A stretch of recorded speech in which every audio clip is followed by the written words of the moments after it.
Well, I'd like to welcome everyone back from a networking session. I hope that you took advantage of the opportunity to meet with colleagues and others during this period of time, because it's really a very special treat at a meeting like this to come together with a group of colleagues who share a common desire to take us to a new place, the new normal, as I said earlier today.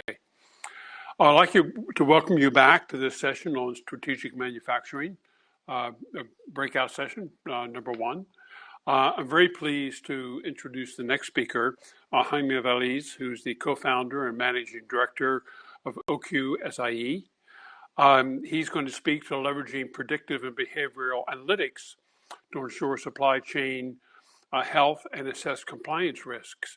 And this is clearly one of the key issues that we in the industry need to face and deal with. So I'm looking forward very much to hearing what he has to say. Jaime comes from a very experienced background, working with consultants and putting together a very experienced group of consultants in the life science industry. Focused on manufacturing, quality systems, and supply chain. Prior to that, he had worked for McKinsey and Company on a team that was focused on pharma operations.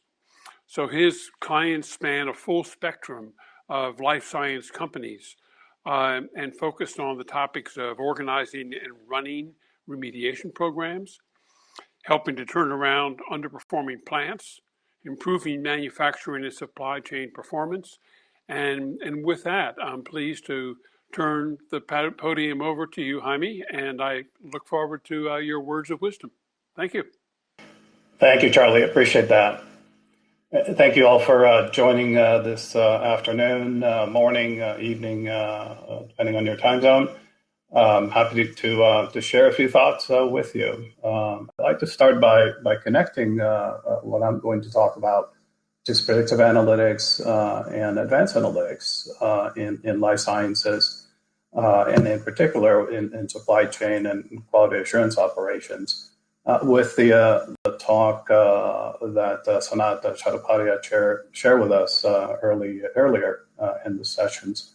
I'm going to actually talk about what does that look like and what does that feel like when you actually begin to implement predictive analytics and advanced analytics. And I'm going to focus on a couple of topics, specifically the investigations process, which, as you know, impacts the flow of product, the supply of product, and product availability. And I'm also going to talk about the application of advanced analytics and quality system gap assessments. So two topics that I suspect you don't hear about much, and often you probably don't think about how do I apply advanced analytics and predictive analytics to these topics. So I'm going to share some examples on how you can do that and where to start. Before I go there, the agenda for our conversation, I'll tell a little bit about the firm. OQSIE stands for a very long name that we selected for the company, which is Operations and Quality Systems Improvement Experts. So I'll tell you a little bit about what we do and how we help clients, and then we'll dive into first a case study on predictive analytics on investigations, and then advanced analytics for quality system gap assessments. So about OQSIE, we are a management and technical consulting company focused in life sciences, and within life sciences, we focused in manufacturing, quality systems, supply chain related topics. Have deep expertise in regulatory compliance, inventory, and service optimization, cost reduction, among several topics. Our value proposition to our clients, very, very simple. We offer the best value for the money for our clients in the industry.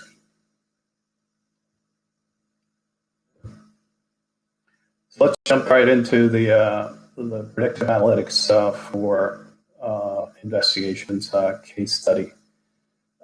This particular client situation starts with a significant variability in investigation closure timelines.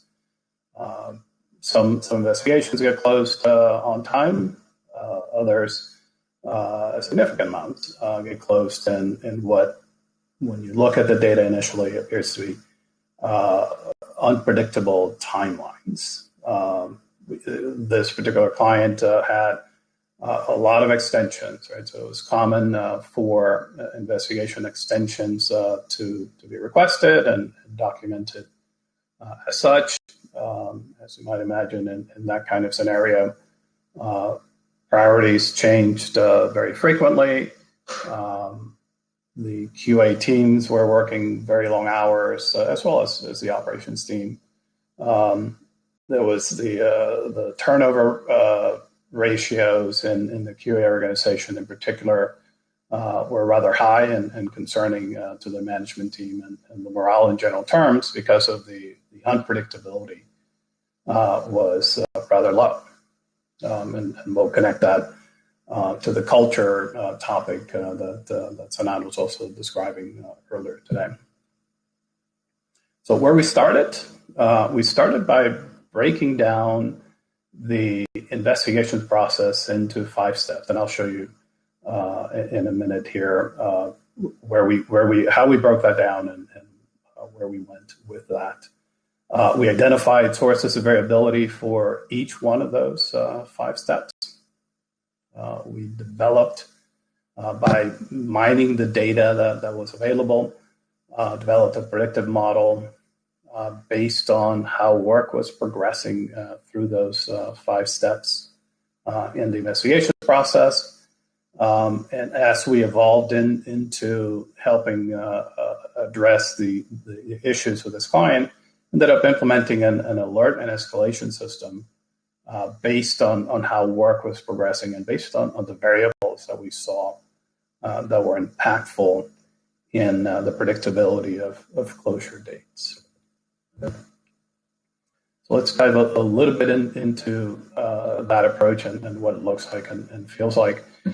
So as you see on the top left-hand side of the screen, as I'm highlighting here, we broke that process down into 5 steps: the assessment step, the investigation report step, the CAPA agreement step, the review step, and then the close step in the process. And as we were monitoring activity, we identified that the workload for every investigator was actually an important component of variability and driver predictor of what we would see. So we started monitoring that as well. Some of the findings were rather interesting. So we identified that the cadence of the assigned investigator, so the assigned investigator itself was a very important variable and predictor that would influence particularly the alert and escalation process as the investigations progressed along. The cadence of work of that investigator was a very important predictor. So what we found, for example, that the time that it took for for every investigator to deliver the initial draft report was a very early indicator of when that investigation would likely be closed. And we'll talk about an example here in a minute to expand on that finding. The workload for that investigator was another important component that we saw. The CAPA agreement cycle time was another component that we identified that was meaningful and important. And just in and of itself, right, how long did it take for that CAPA agreement process to be completed? Prior investigations, as I think you would expect, prior investigations of that product and the data that we leveraged was important. And the characteristics, what we call the characteristics of the investigation, such as elapsed time, what functional group was launching in, what manufacturing process was involved, also proved to be important factors in helping us to predict when that investigation would be closed. At a very high level, we kept it simple. With this effort, we leveraged the data that was in TrackWise.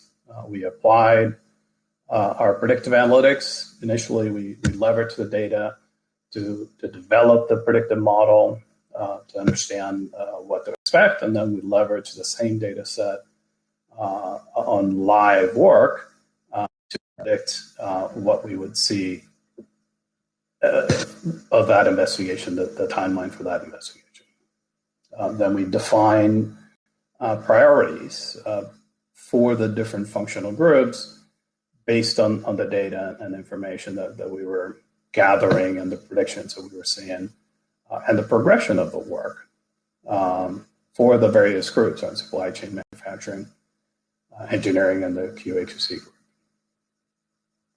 Most important finding for us, somewhat surprising, but quite interesting, is that the alert and escalation process turned out to be the most impactful step that we took. And we deployed that alert and escalation system, which was delivered to all the participants, including the management team, either through text or email based on their personal preference, and was intended to trigger actions. Right? The messages were very targeted, very specific in nature, that intended to elicit an action either from an individual contributor or from a management team member, given the flow of the work or the prediction for that particular investigation that could be impacted by some intervention in the process.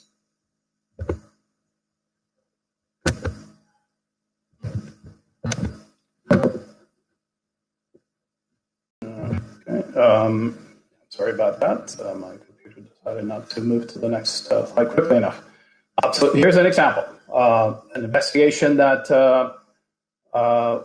we selected for this conversation, just to give you a kind of a feel, granular level feel for again how this looks like and how this feels like. So on the left-hand side, the investigation characteristics, right-hand side, the investigator characteristics, both of which, as I mentioned earlier, the combination of these characteristics become the influence, the predicting factors for our process here. So in this case, this particular investigation, on average, we would see closure dates that were around 45 days. About half of the investigations were closed on time within the 30-day window that the quality system calls for. The other half, on the other hand, were closed on average in 60 days. So we saw investigations that were closing in 40, 50, 60 days, and we also were seeing investigations closing in 100, 130 days at times for the same product. So quite a bit of variability for this particular product that the investigation was focused on. This particular investigation was launched due to a documentation issue from the formulation step that was identified, I'll call late in the process, right, during the batch record review process. So the investigation required the work of revisiting activities that occurred several days, and in this case, actually a few weeks earlier. The investigator, Helen, was assigned as the investigator for this particular investigation. One of her cadences, right, her characteristics is that Helen normally submits the draft investigation reports within 7 days. And at the time of that assignment of this investigation, she had normal workload. About 5 investigations were on her desk and on her portfolio of investigations that she was working with. One of the things that we discovered in our process is about day 10 of an investigation, we would be able to make a reasonably accurate prediction of when that investigation would be closed, assuming that the system, and by system I mean the group of the functions that would be involved, would behave in a way that they had normally behaved in the past, and that this investigation would be handled in normal historical operating mode. In this particular investigation, one of the things that we noted was that by day 10, Helen had not been able to submit the draft investigation report. Historically, when that occurred, we knew that investigations would normally take at least 60 days. Helen's investigations, right, the ones that she was assigned to, if her investigation report or draft investigation report wasn't done by day 10, that meant very often that investigations would close in more than 60 days.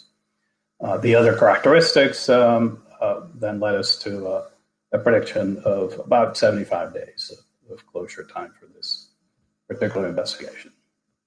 So in execution, here's what happened at a high level. So we had the first alert after day 10 went to Helen's supervisor to alert her supervisor that this was occurring, right? That now we had an investigation that Helen was assigned to, that the prediction for that investigation was now that it would close in about 75 days, and the fact that Helen had not been able to submit her draft investigation report.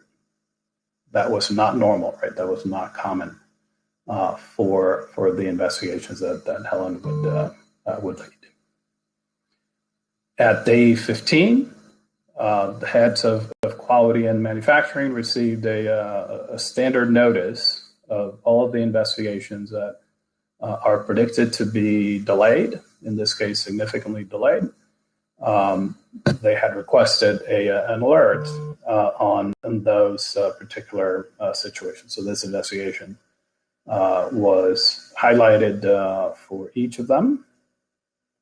The steps that they took, as you might imagine, was to inquire with their teams what was the status and what the activities what needed to happen for this investigation to be closed well inside of the predicted 75 days, which prompted action. Right? So this was, as I mentioned earlier, one of the valuable components of what we saw is because now the head of quality and the head of manufacturing were aware of particular investigations that seemed to be on a pathway that would lead to their involvement anyways later on in the process.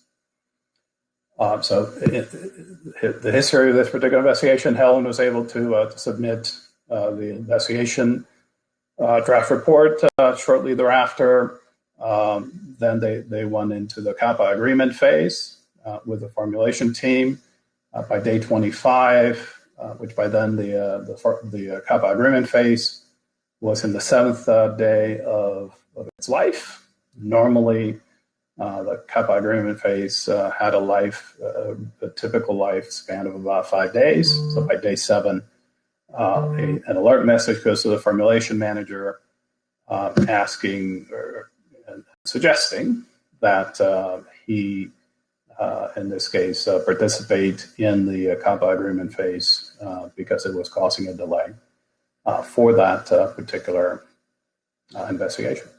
which prompted action, prompted activity, and eventually led to the closure of the investigation in 38 days rather than the original 75 days that it would have taken for this investigation to close had management team members had not gotten involved. So about 6 months later, we saw an average closure time going from 65 days to 35 days. Investigations requiring extensions reduced significantly to 25% of the investigations, where before 80% of the investigations required extensions. The cadence of priority discussions between functional groups transitioned from twice per day to once per week. Now that the ability to communicate priorities was automated, and the overtime and turnover in the QA group in particular were reduced quite significantly. So the conclusion, as we look back into this particular example, again, a process you wouldn't necessarily think about applying predictive analytics. We found it to be quite predictable. But once we got to understand both the process, the product, and the human factors that were involved in understanding when investigations would be closed. And the other important finding for us is that an alert and escalation, which meant communication, clean and clear communication with management team members, became a real contributor to the progress that this client made. I know we're running. I've got about 3 minutes, so let me go very quickly on the gap assessment process. The approach that we often see, and our clients often tell us that they see applied to QMS assessments, heavy focus on reviewing SOPs to CGMPs. What we have learned is that we have the ability of leveraging document reviews when that is mandated by the FDA, particularly in remediation programs, leveraging document reviews to do very deep gap assessments into quality systems. It is very, very possible. And let me quickly show you a little bit of what we saw. Warning letter situation, required to do prospective and retrospective reviews, and required to submit a remediation program. We deployed checklists and templates to very quickly collect data and convert the data, the outcomes of those document reviews, into information that we can leverage to understand the strengths and weaknesses of each of the quality system elements. Let me show you what that looks like. So as I was describing the findings on the change control process, as you can see, it color-coded here, right? So challenges on the impact assessment and the effectiveness checks, part of the components, what we call dimensions of change control. The practices of this particular client were also, so the adherence to their SOPs was not great. So that we were able to attain all these different insights into this particular quality system, as an example, from looking and leveraging the outcomes of document reviews.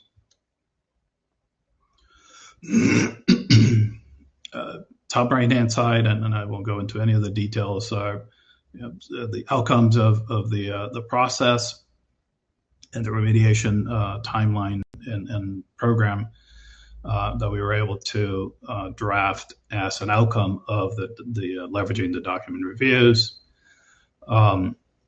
Conclusions straightforward from this, able to get a lot of insights into multiple dimensions by leveraging those document reviews. In this scenario, right, warning letter must review documents mandated by the FDA.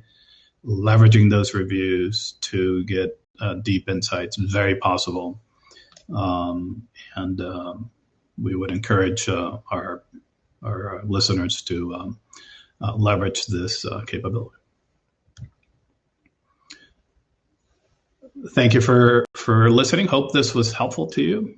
Charlie, I'll turn it back over to you for questions. Jaime, thank you very much. Thank you very much for the insight that you did provide us. I would like to ask a question on behalf of someone from the audience. That in your first example of the process of investigations, was there a change with your new process in place? Was there a change in the number of investigators required and the number of investigations done as a consequence? So, so in the initial 6 months, basically we got to the point that we were able to manage the workload with the group, right, the infrastructure that they had in place. A year later, they were actually able to reduce the number of investigators.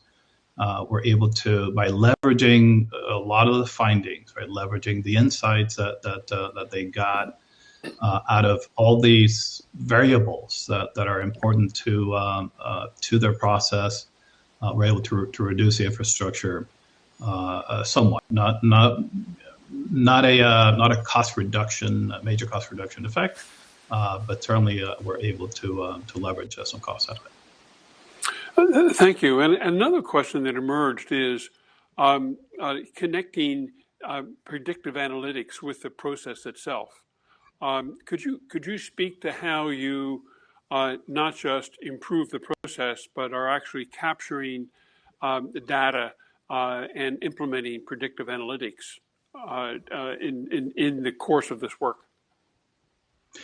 So one of the things that we have done with other clients is connect the insights of predictive analytics that we talked about in this particular case study on the quality of the investigations review step, connect that to the supply chain and provide that predicted outcome of that investigation, feed that back to the supply chain analytics, and then identify impacts to supply chain related impacts of that investigation and the predicted delay in that investigation to then take actions that now have a larger impact, right? Not just a impact on the investigations process itself, but now have a business impact on the flow of products, supply of products